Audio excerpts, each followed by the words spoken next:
Hello.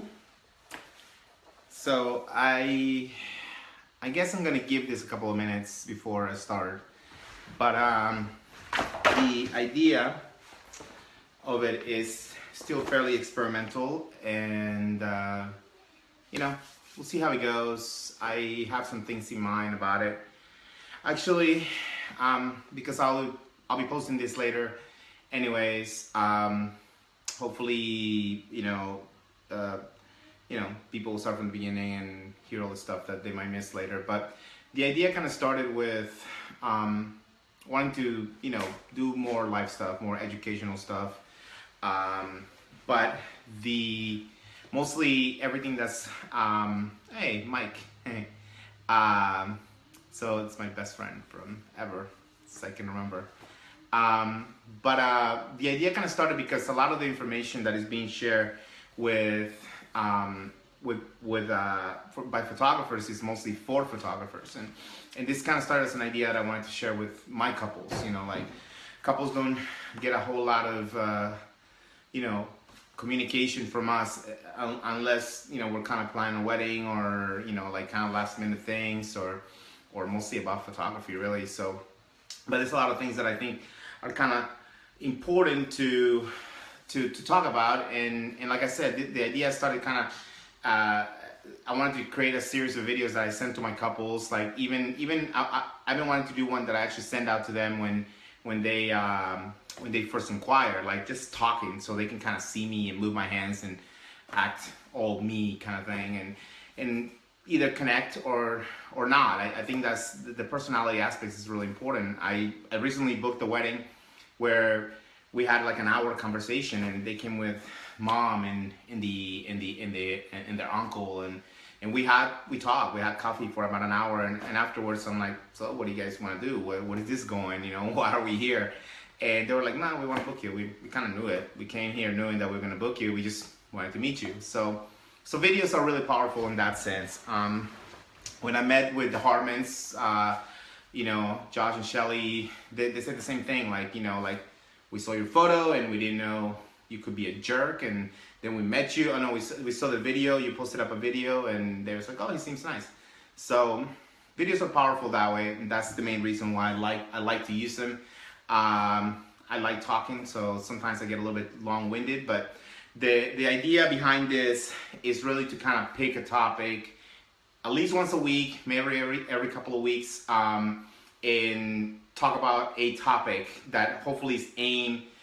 Photographers can join in, and a lot of my friends are photographers. Hey Tomaso, hey Tina, and I'm sure they'll join in, but hopefully I'm going to start sharing these videos. Once I load it, I'm going to share them with all my couples. So like my brides and my grooms and everyone will get this sort of information. And hopefully more and more people will find out about it, and we'll see how it goes. But the idea is to kind of do it at least on a weekly basis, maybe a bi-weekly, maybe even having some people guest speak. Like I have a planner in mind that we're going to be talking about some stuff.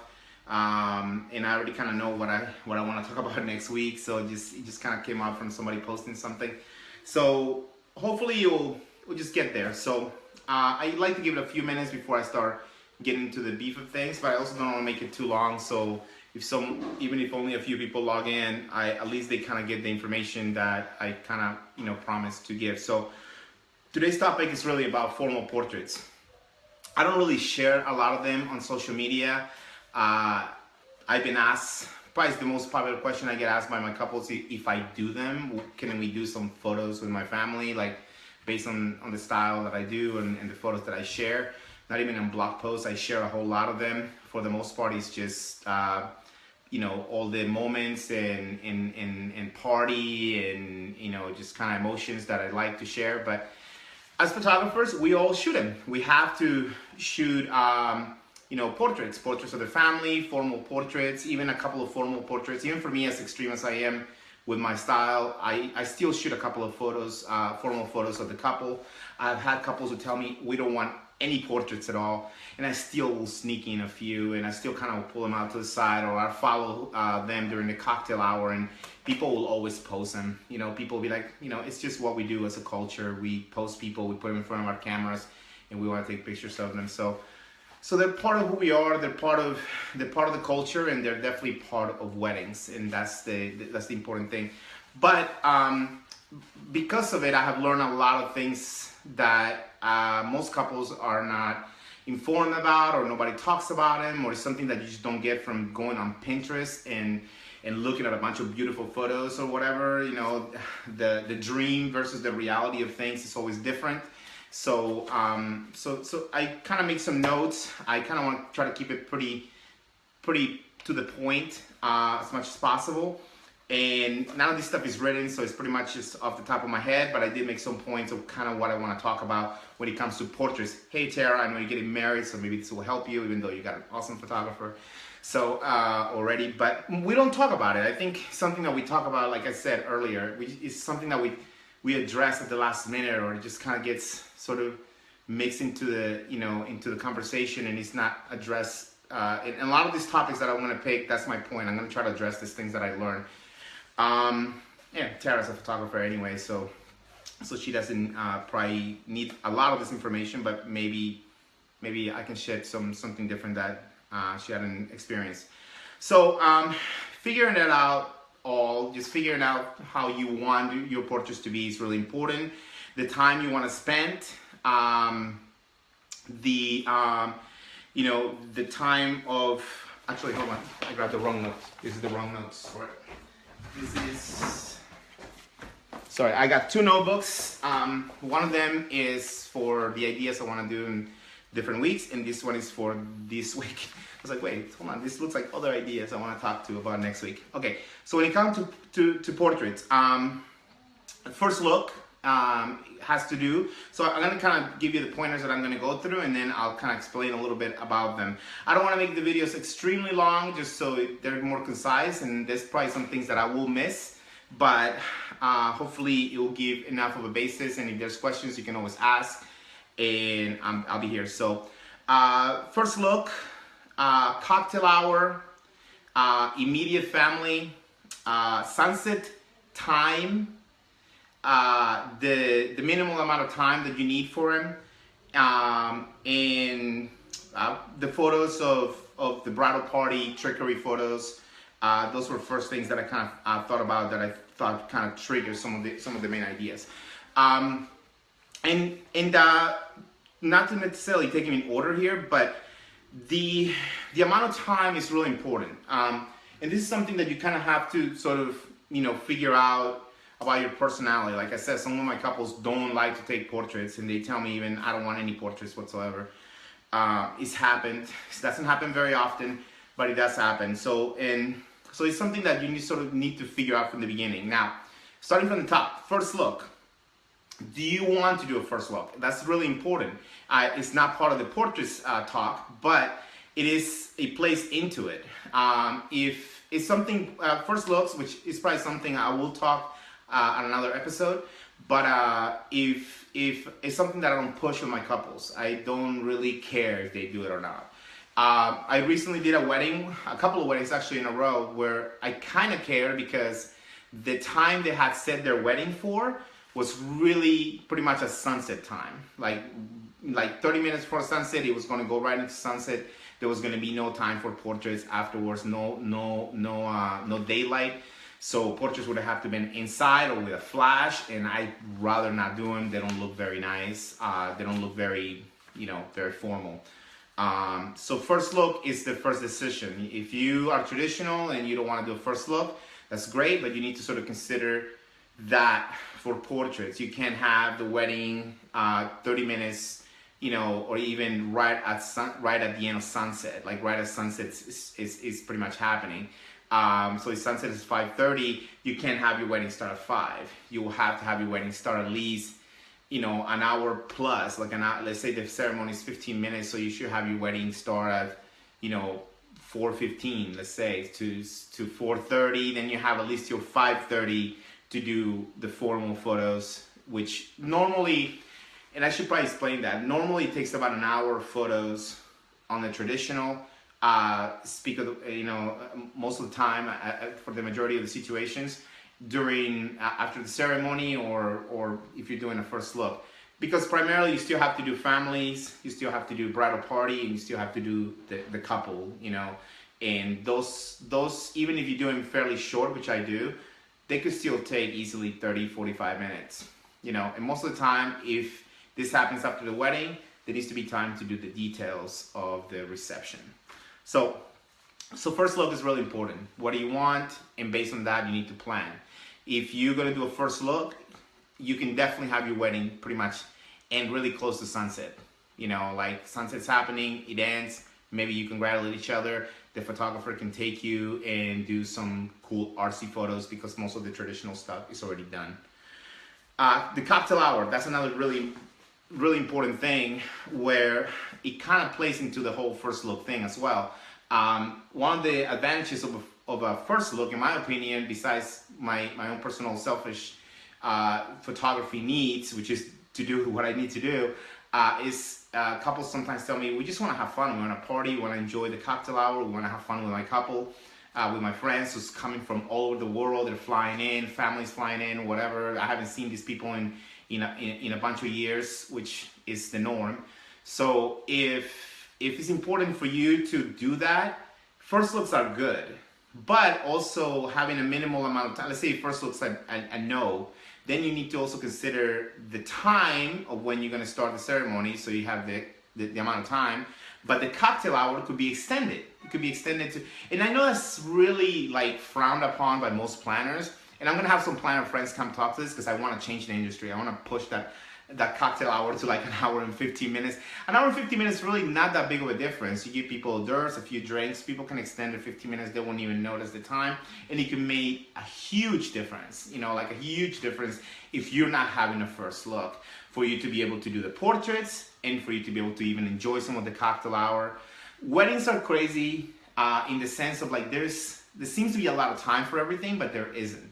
Not for the photography, not for the couple to enjoy, not for you to mingle, not even for the couple to be together, which is funny because it's just, you're divided. It's like going to a party where you know everybody and you're trying to hang out with everybody and give everybody enough love and have enough time to catch up and all that stuff. It's really not realistic, which is why intimate weddings are kind of easier and it's something that people do quite often, especially with most of my weddings. They tend to be fairly small, but even then, you know, 75 to 100 people still a pretty tall order.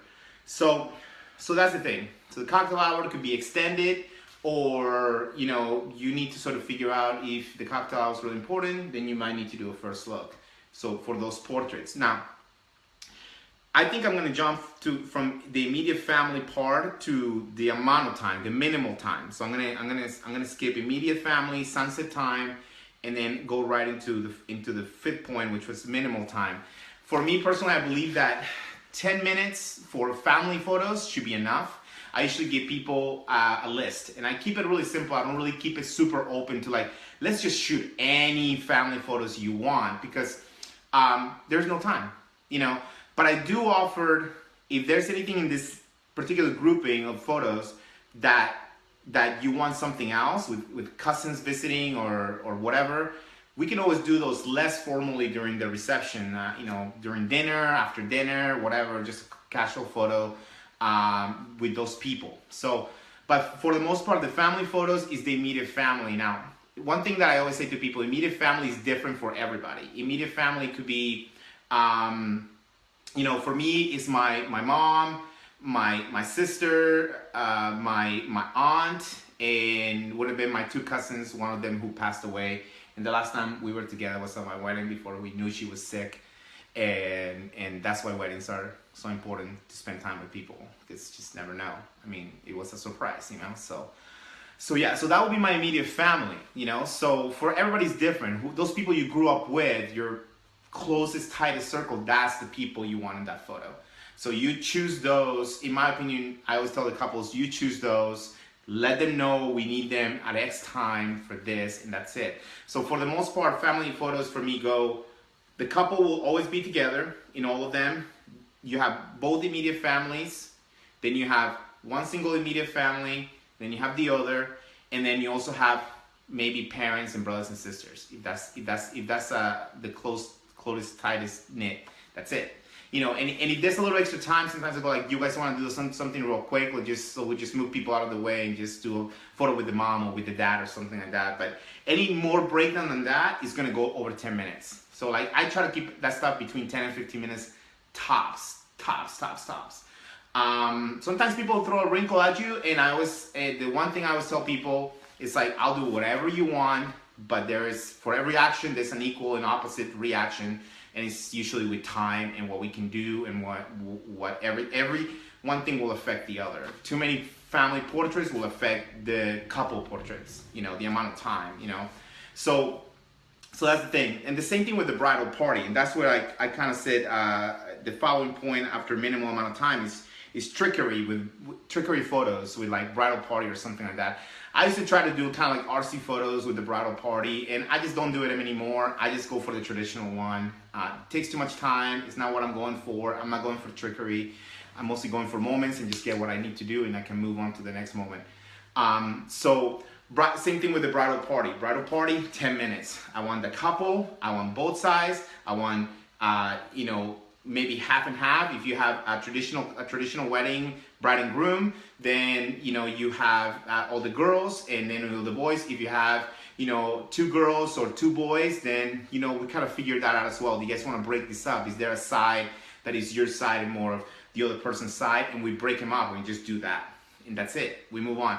Once again, sometimes people throw it, like, hey, can we do one and where you pick me up or something? I'm like, all right, throw it in, you know, but just remember, we're eating at this time. So, and if you have a first look, it gives you a little bit more time to do those playful things and just test them out. I'll shoot them. I never show them.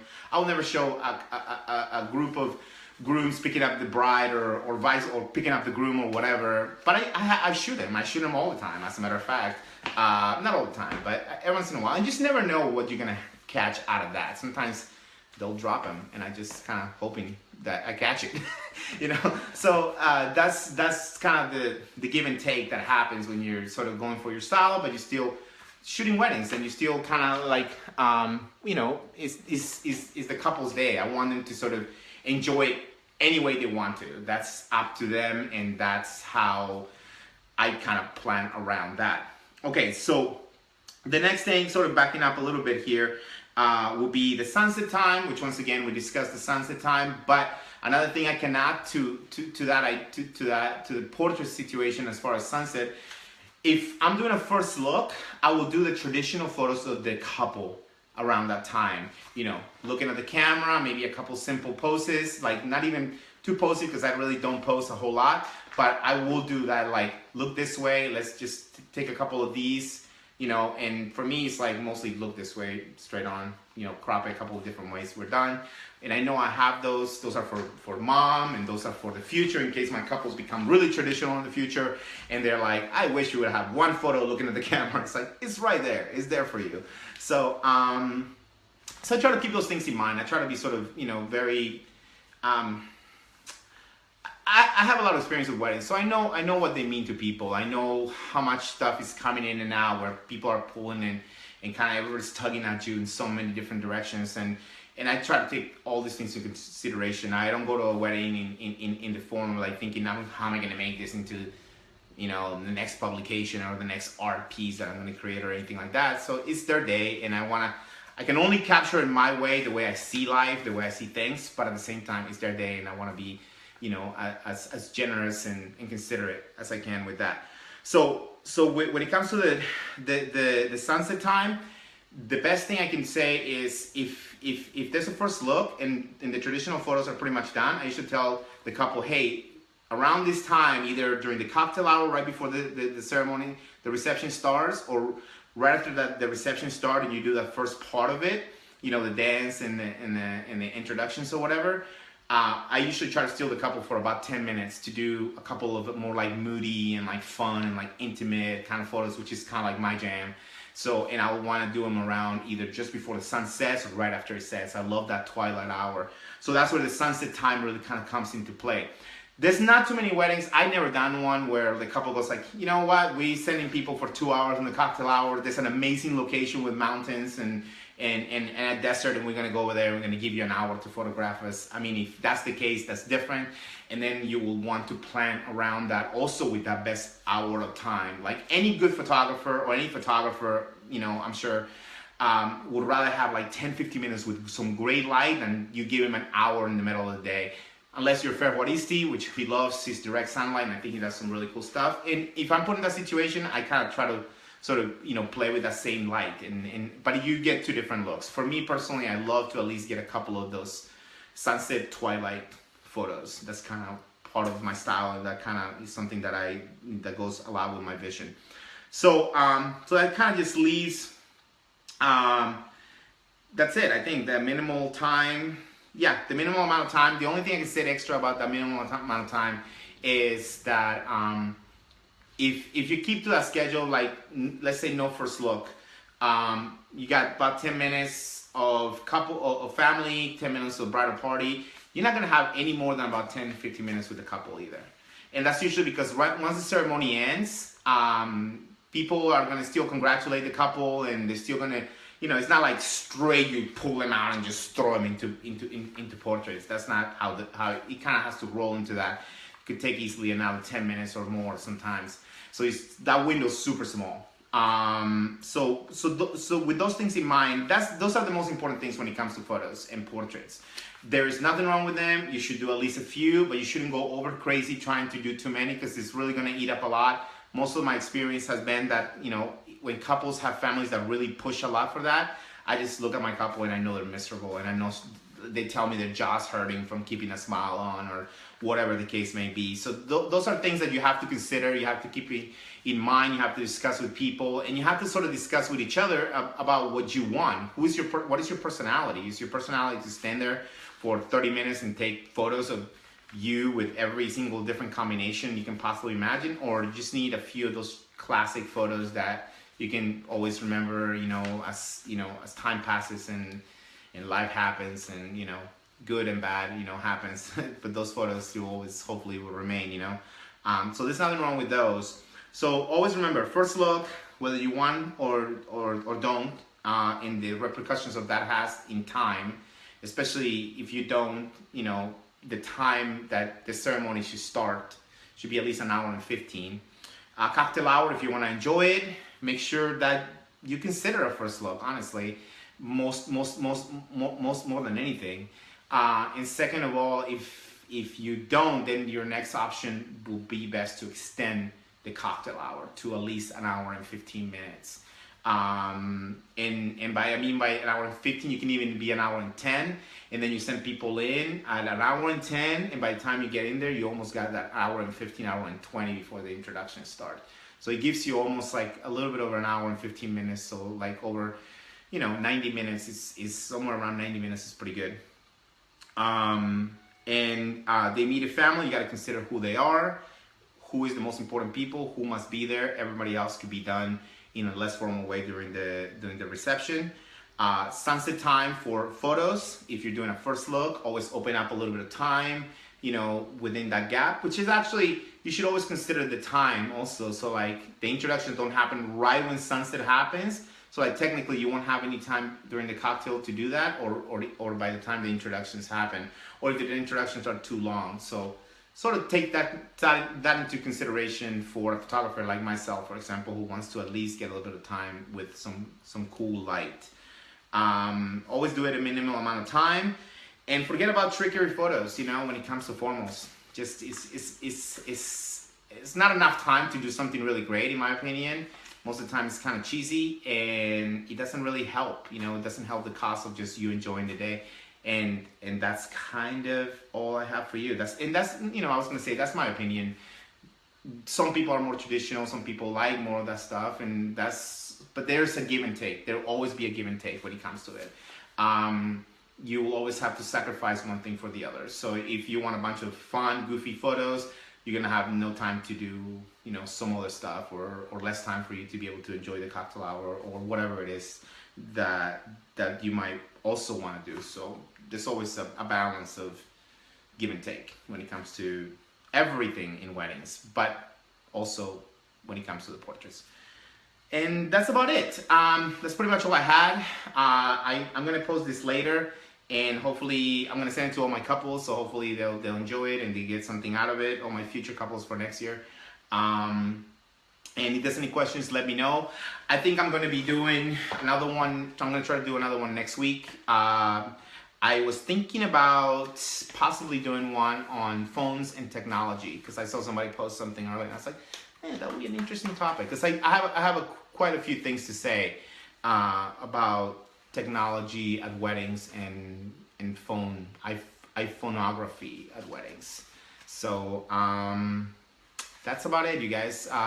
Thanks for Tara to sticking in there, and I see Tyler also sticking in there. And hopefully, once I get the video out there, more people will get a chance to listen to it. So, thanks, you guys. All right.